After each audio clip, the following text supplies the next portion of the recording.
La région de Ziguinchor compte 30 massifs forestiers, dont 20 sont enregistrés dans le Fogny. Le département de Bignona constitue alors une des plus importantes réserves forestières du Sénégal. Cependant, le département perd progressivement ce statut du fait de la dégradation notée au quotidien de ce qui faisait jadis la fierté des Sénégalais issus du Sud.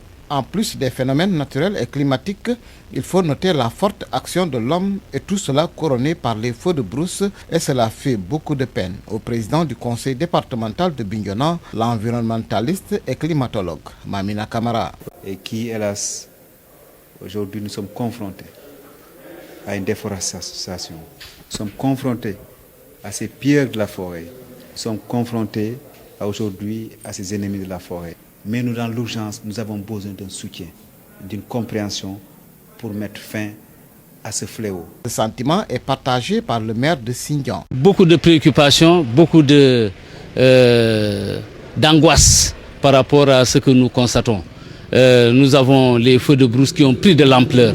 Est-ce pour des activités criminelles ou est-ce vraiment des feux imprévus? Vraiment, c'est une préoccupation de taille, c'est une difficulté. Avec 468 hectares brûlés par les feux de brousse, selon les statistiques données en 2019 et qui concernaient l'année précédente, le département de Bignona enregistre chaque année plus de 90% des feux de brousse notés dans la région de Ziguinchor. Et cela inquiète. C'est une forêt très importante, une forêt classée. Et si elle disparaît, c'est un poumon vert.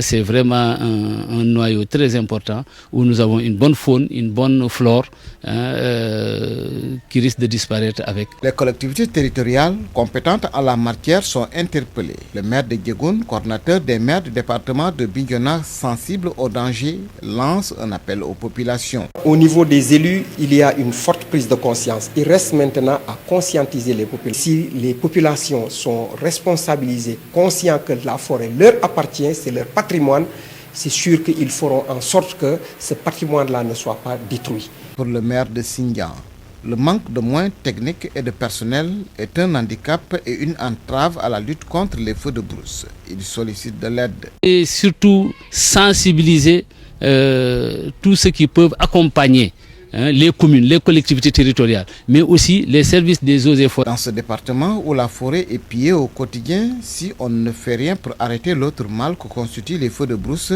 c'est dire que d'ici quelques années, l'écosystème forestier sera anéanti et plusieurs espèces animales disparaîtront à jamais.